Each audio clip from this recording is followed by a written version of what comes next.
Hello and welcome to Dishelved with Adam White. Today I'm going to take part in Standfest, which is a remembrance of Shawn D. Standfast. Now, I didn't have the privilege of knowing Mr. Standfast personally, but I always enjoyed his videos, and I shared a love of Clifford D. Simak and of classic science fiction. And anytime I'd search for information on that, his name would always come up first because he was so knowledgeable about it and had such great videos. And I am sad for his passing and wanted to do something to join in the commemoration of him.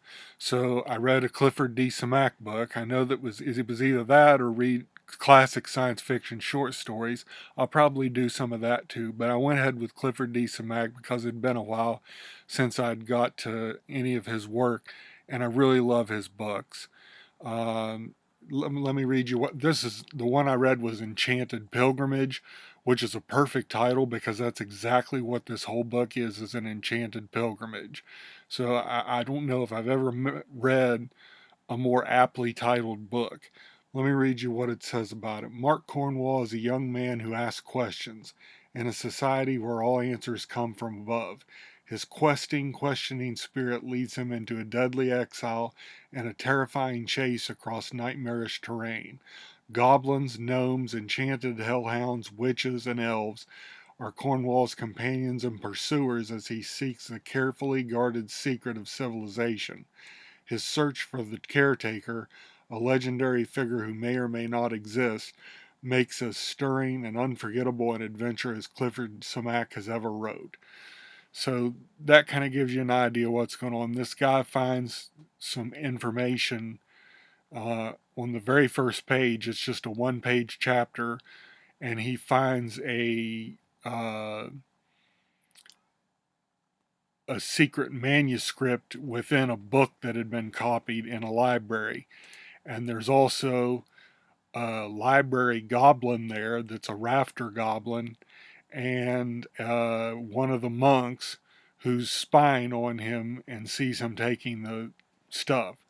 So that's what sets off this whole thing is this short little uh, one-page chapter, and it sets off this whole chain of events where Mark Cornwall, who's a human, meets up with marsh people and hill people. One of them has a pet raccoon that they just call Coon, which makes me think of the phrase goofy as a pet coon. But they actually weren't. The other characters in this book, the humans were kind of violent, but all the other creatures that were in this were all so much nicer and got along so much better than the humans did that it was enlightening. Uh, they really, appreciated each other and each other's cultures, and it just showed how far humans are from accomplishing that and sharing in that, the mutual respect between races. Um, Something that I really like about Clifford D. Simak's books, and I have to assume Mr. Standfast enjoyed it too, was reading his books is like slipping into a conversation with an old friend. It's just such a nice, full prose that really just is warm and inviting to read. And it really is entertaining. I mean, his books are awesome, and but you glide through the pages with his prose, and it really is like visiting an old friend. And I love his books. I'll probably read more at some point uh, in the future, short future here, but um, really good book. can't recommend it enough. Like I said, I'm doing this for Standfest uh, in commemoration of the passing of Shawn D. Standfast. And he will be missed. His videos were enlightening and very knowledgeable. And the one good thing is that all that will be available in the future for others to see and enjoy. And that people can learn something from him, in perpetuity. And that's the one good part of it. And he'll be a sorely missed part of BookTube. Now, I've got a couple other things that I read. I read The Nemesis from Terra by Leigh Brackett. Um, Pretty good book. Not a great book, but a good book. The Enchanted Pilgrimage was a great book. Nemesis from Terra was a good book, but it just kind of um, I don't know, it was really strange. I can't get over the one point in the story. It's about a guy who goes uh he's on, I can't even remember now. Um oh yeah, he's on Mars and his name is Rick Urquhart, and he gets into trouble constantly and gets captured constantly and is an inept hero. And some of the ways he talks and the ways he does stuff reminds me of Ash from Army of Darkness.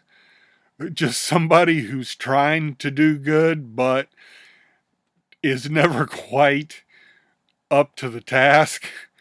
So I mean that's a good comparison, a good thing about it. But he just he seems to be inept through the whole thing, and he keeps getting captured, and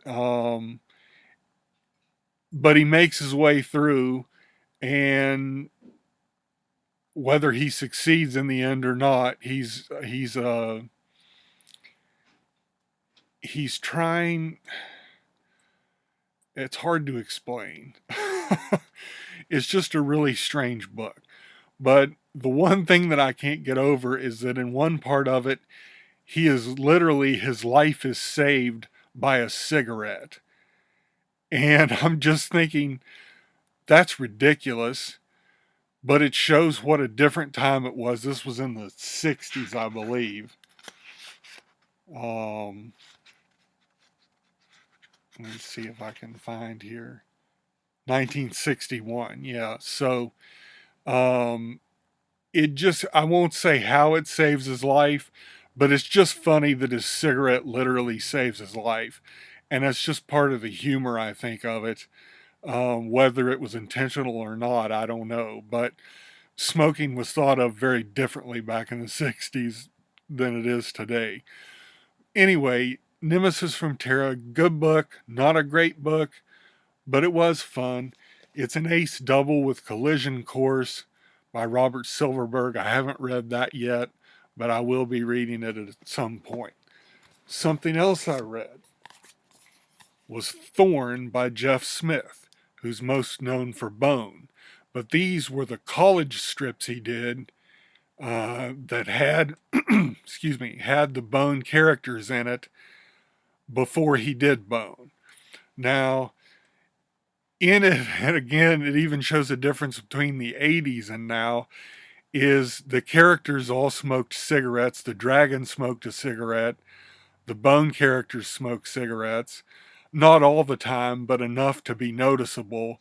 And I guarantee in Bone that he did for Scholastic, I guarantee they didn't smoke cigarettes anymore. I could be wrong. I don't know. I haven't read it yet. I've got the complete Bone and I'm going to read it, but I haven't yet. But this was really enlightening. If I can get enough of it in there, but really, he's a really great cartoonist, and it showed that even at an early stage of his life, in um, in college that he was able to put out a daily strip, and in their newspaper, the campus newspaper, that was read by lots of people outside the campus as well. But he did a fantastic job with it, and I think Bone is probably going to be better. But he has a lot of, I mean, he appears himself in these strips sometimes, but it's all about uh,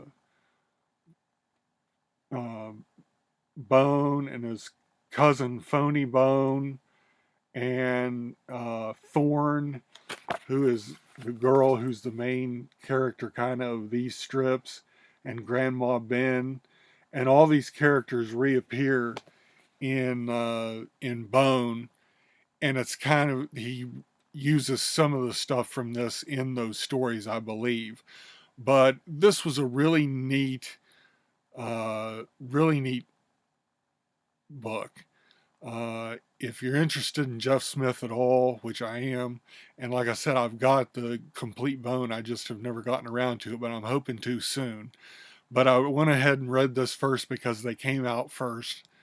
So I wanted to read them first. Hopefully, it won't spoil anything in Bone for me, but uh, really good. If you like Bone, if you like Jeff Smith, this is definitely a book worth having. Uh, it's it's not really that expensive. You can get it on Amazon.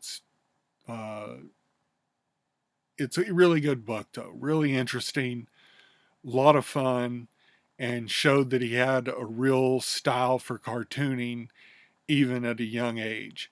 And so I highly recommend that to anybody else.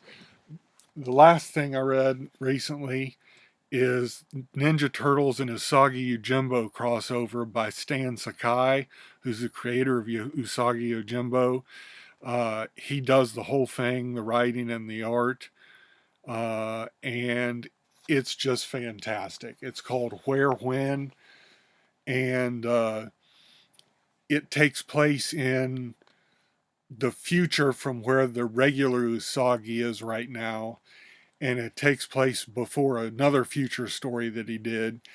But the thing is that even though it's a crossover with the Ninja Turtles, um, they there's like some major character deaths in here, which I couldn't believe. I was just like, wow, because usually especially just in a crossover, you think of as kind of, well, it kind of happens separately from uh, the regular stories, but it explains why some characters aren't in the future Usagi stories, because there's a couple of major deaths in here, and it's really shocking. Um, but it's just so much fun. Stan Sakai is such a great cartoonist, and I can't recommend this enough. You can read it out of order, and like I said, it's fine. It does, like I said, there are a couple of character deaths in it. So, but it doesn't matter, because, I mean, it does matter, but it doesn't matter reading it out of order, because his stuff can be read in any order. And I'll note that he's also back at Dark Horse with Usagi Yojimbo now. He was with IDW for a short time, doing it in color, but he's back with. Now, this was IDW, um, this Where When, because they've got the rights to the Ninja Turtles, and he used. But Sakai owns Usagi, so he can do whatever he wants with him. And so he did this crossover called Where When. It involves time travel, and the turtles go back in time and meet Usagi again, who they already know because they've met him in some other stories. And they have to stop this Professor Where When from taking over the future of Earth. And just a fun story, really entertaining. Stan Sakai is at his best in this. Uh, Everything is fantastic with it. I highly recommend it. Uh, Really good story and art. Can't recommend this enough. But anyway, that's what I've been up to reading. And I'm reading some other stuff currently, but I'm going to wait for another video for it. There's a little bit of a theme to it. So uh, thank you for hanging out with me. Again, Clifford D. Simak, Enchanted Pilgrimage. I highly recommend it. Read it and remember it's a Shawn D. Standfast. Join in Standfest and read a Clifford D. Simak book or read some classic short science fiction. Uh, you'll really be glad you did. Clifford D. Simak is a fantastic author, and he's got books of short stories too. I've got all those on Kindle. There was like a series of like 12 books that collected all his short fiction, but I've never read any of his short fiction yet, even though I have it all. But I've been reading these. I got at one time an old, like a box full of Clifford D. Simak books from eBay. And so I've just been kind of slowly working through those. But Enchanted Pilgrimage, great book. He also did such great books like Way Station and Shakespeare's Planet. Uh, the the Goblin. I can't remember now what it was called. The Goblin something, but they were all the Goblin Reservation. That's what it was. I knew it was something like that. Uh, and he wrote City, which is about the future where dogs are in charge. And he just has such a great depth of different stories that he does that you'll really enjoy Clifford D. Simak. So please check him out and check out the videos of Shawn D. Standfast and get a little bit of knowledge of some classic science fiction and Clifford D. Simak. You'll be glad you did. His videos are highly recommended. I think they're fantastic, and he'll be sorely missed. So thank you for hanging out with me, and I hope to see you sooner than later.